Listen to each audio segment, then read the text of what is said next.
that first interview segment that talks about imperative of forex trading in Nigerian economy. Ubah Ebube Henry, a forex expert, is joining me right now to discuss the essence of forex in Nigerian economy and how it can boost Nigerian economy, particularly with people who are looking for string of income and other alternative to have money for themselves. Very good day to you, Ebube. Welcome. Hello, very good day. Thank you very much for this opportunity. All right. Now, to start with the issue of forex, I know you are quite an expert in it. You are already an industry player. Can you take us through, the journey so far about Nigerian forex trading, particularly from maybe when you joined the trading, or before you joined the trading, whatever you can make up for us. Okay, so I've been trading for 11 years. So I've been in the business for a very long time. I've seen the business evolve. And one thing I can say about forex trading in Nigeria is it keeps getting better every year. And it's just very simple. The liquidity, there's so much liquidity to get pulled from. There's so much liquidity to pull from. So it's been a life-changing experience, not just for me, but for a whole lot of people. I'm coming to that because people will ask, what are the benefits of trading in forex? And you said there's been a benefit, a laudable benefit to you, but can you break that down for us? Okay, so there's so many benefits in trading the financial market, not just for the traders, but for the country as a whole. Exchange. Forex stands for foreign exchange. When there's exchange, where there is when businesses are going on, buying and selling, fees, charges, everybody benefits. The country benefits, the traders benefits, anybody that is interested in trading benefits. So some of the benefits include liquidity, like I mentioned. Another benefit is risk management. Very interesting. Now, talking about risk management, although I will first want to ask, what's the level of Nigerian participation in FX trade? Okay, internationally we are doing very well. To be honest, but I wouldn't say so much about locally. Oh, okay. Yes. But we can't absorb local participation from the international participation, but I think most of our viewers will also be concerned about the local participation of Nigerians on the FX trade. When it comes to the locals and how much of it people, okay, I'm going to be using myself and my brand as an example. We've been able to preach the message. We've been preaching it for a long period of time, and a lot of people that we've been able to bring on, especially even my fellow colleagues in the forex industry, we've been able to create like a wave, and we brought in a lot of local people to try this like liquidity game out, and it's been working very well. Now, talking about liquidity game, and there's one thing that you mentioned earlier when you said risks, and that's where most Nigerians are very, very careful, because no Nigerians is ready to part his money with something that he knows that tomorrow is not sure with. So what are the likable challenges in the FX trade? To be very honest, there are so many incredible benefits, to be honest. But I'm going to keep it realistic with you. Anything that has a lot of liquidity, you have a lot of tendency to lose as well. And that's where I brought in the second talk about risk management. So as professionals, we've been able to pass the phase of the risk management aspect. It is one thing that we don't teach without emphasizing on.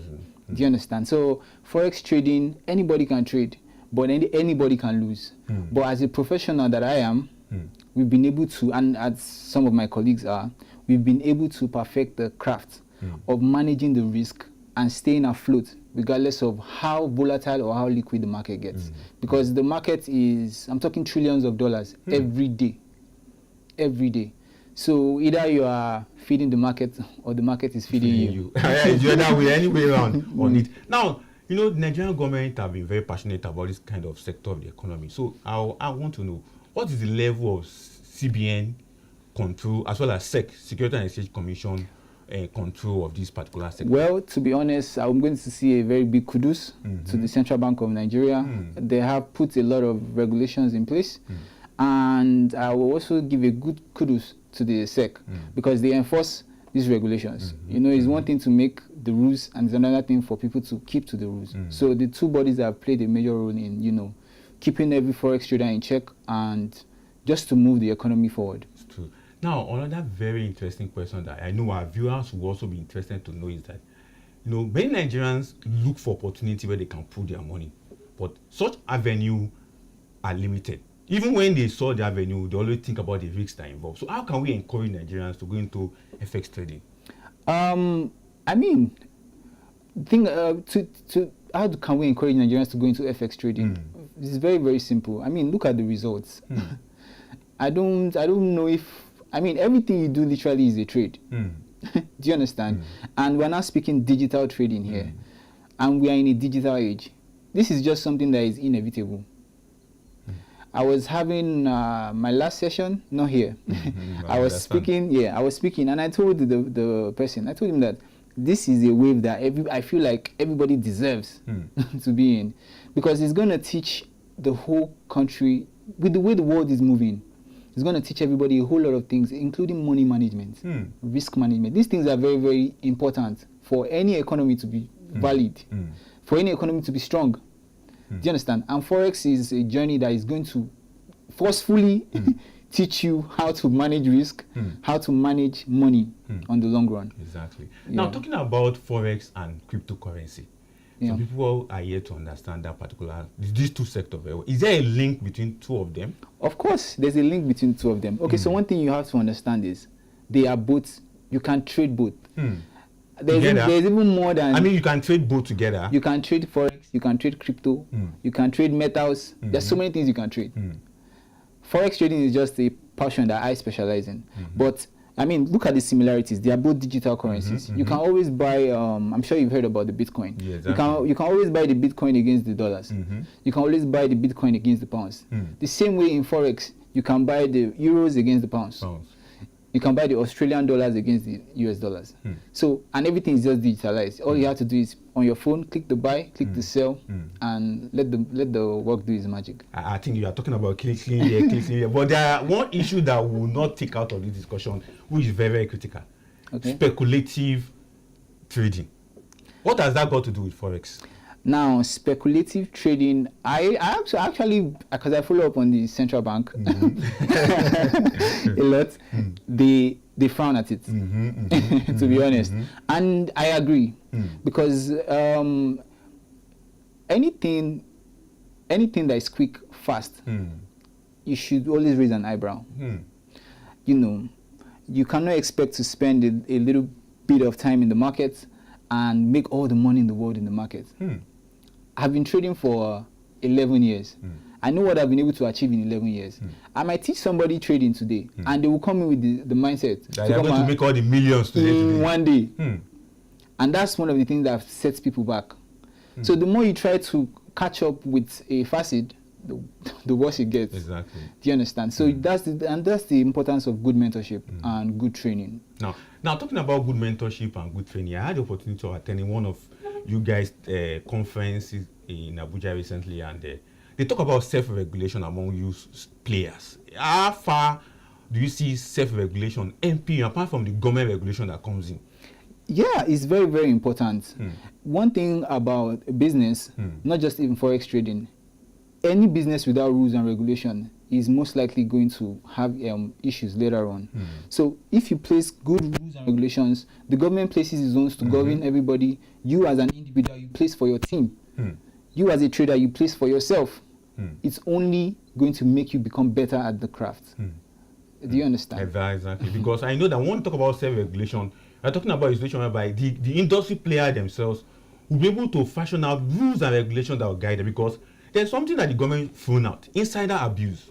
Do you guys also experience that among you players? Insider abuse, poor ethical, professional ethical implementation? All of these things is not just in Forex trading. It's something that is no business. It's no business. That's the reason why, as a leader that I am for my people, I have rules and regulations that they must abide by. Do you understand? Exactly. To keep everybody in check, because we all have a similar goal. Financial freedom. When we talk about encouraging Nigerians to go into this kind of business, especially for people who are looking for streams of income, at what amount of money do such individuals need? To go into group or individual level? To go into Forex trading? Yes. This question, people have asked me so many times. and a lot of people will be like, I've seen interviews where people say things like, you need 100 billion, you need... I can tell you for free, as little as 30,000 naira, you can use it to start. But 30,000 is huge. Oh yeah, okay, sorry. Okay, no, I'm just saying, though. Yeah. So, but as huge as 30,000 naira is, you can use it to start up trading. As huge as 30,000 naira is. I mean, real life. Now, and again, people normally ask on that question, age. Is there any age limit to people engaging in Forex? I would just advise, keep it, when it's time for your school, keep it school. When you want to invest in business, you can switch to full-time trading. But education is very important.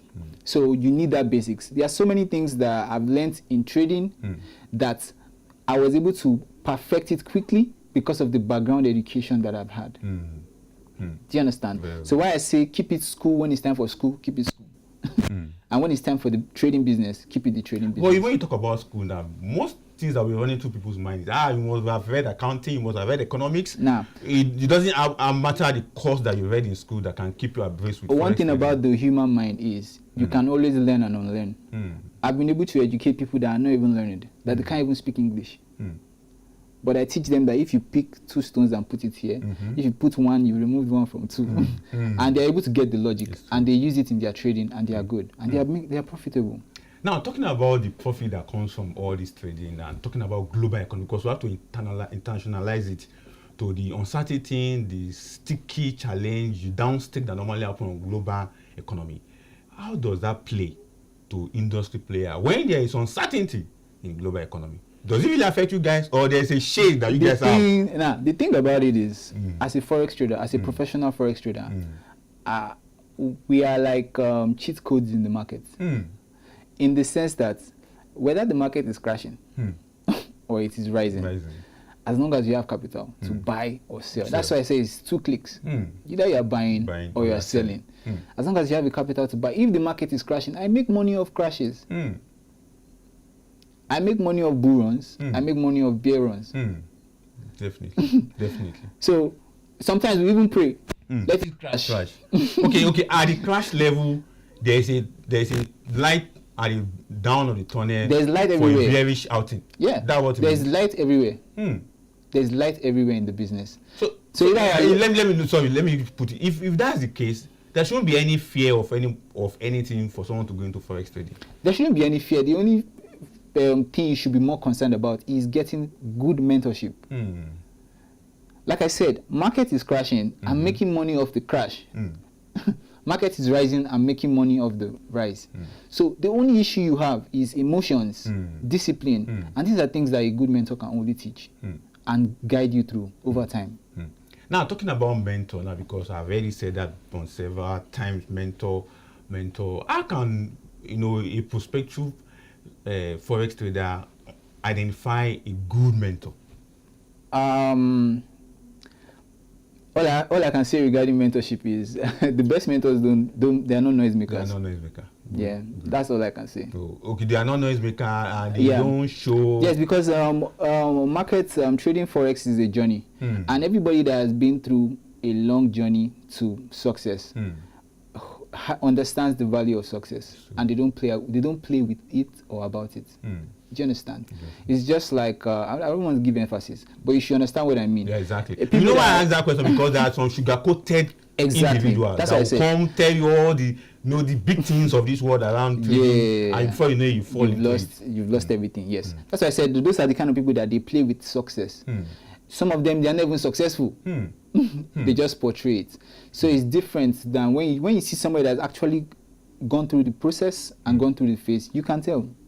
You can tell from the way they speak. Let me go ask another question that is related to international issue, because this is a market report. We look at international issue and local issue, particularly economy and business. In recent time, Donald Trump has been making some policy, and you guys who are doing trading, although you don't trade only with dollar, but with Donald Trump policy of the US, how has the market been? To be very sincere, I was having this conversation before Trump became president. I said every time Trump is on seat, the last time he was on seat, that was my best years of trading. So I'm anticipating my best years of trading as it sees right now, because he's a businessman. He knows how to shake the market. He knows how to shake the economy. And those are the things that we need. We need volume. I love volatility. I love volume. Do you understand? I love liquidity. You know, when trillions are going down per second, Trump does things like that, and you can just surf it once and you're okay for 3 months, 6 months. I love your passionate appeal on that regard, talking about Donald Trump policy. Now let's not look at the government, the CBN first. There are some bad guys among you people. There's no doubt about that. So what should CBN do to take out those bad guys? Enforce. Because they are spoiling the industry for us. Yes, please enforce. Do your, I mean, I don't want to say people are doing a good job so far, but need to improve. Please do the sweeping. Keep doing it. Keep doing it. People are doing a good job actually, but keep doing it. Keep doing it. Now to the young Nigerians who are looking at becoming a forex trader, what's your advice to them? The only advice I will give any young trader out there that is watching this is prioritize your education. That's the only thing I can tell you. Money in forex trading is only a byproduct. Prioritize your education. There's a quote that is very famous among the industry that I said. I said the process of turning $100 into $110 is the same process of turning $100,000 into $110,000. Exactly. It's the same process of turning 100 million into 1.1. Your click, buy and sell. If only you can understand and get educated right and get mentored right, that is the only challenge that you face. That is where people get lost. Now there's one question I will not forget to ask you, because it's quite very critical in the sense that many people perceive that forex trading is also one of the measures, one of the ways that money laundering and terrorism financing takes place. Yes. From you as an industrial player, how are you guys managing yourself so that your image will not be damaged with this kind of reputation? That's why I said, first of all, if I'm going to give a suggestion, I feel like the government should also work with international bodies on tackling money laundering. Yes, work with international bodies on tackling all these issues that the people that don't make noise. Less noise. You know, they project it like they are all forex traders. Nah, some of us are forex traders, while some others are not forex traders. So if you're having, I mean, we're in a market where we're dealing with foreign currencies. It's only reasonable and it only makes sense for foreign enforcement agencies to work with the local enforcement agencies to make sure that everything is in check. So that would be my only take on that. I think that is very, very passionate and very encouraging to the government. If you want to stop money laundering and terrorism financing, work with international bodies to put that out of circulation. Erin, thank you so much for coming. Thank you very much. I hope when we call on you again, you'll still be here. So that you can help us understand. Definitely you have the time, because you guys in the industry of forex and other financial derivative sector, there's a way you guys pull the economy that many people are looking out for how to get the understanding. And I know people like you will be up and doing to come on the studio and coming to the studio to help us to educate Nigerians on it. I'll do my best. All right.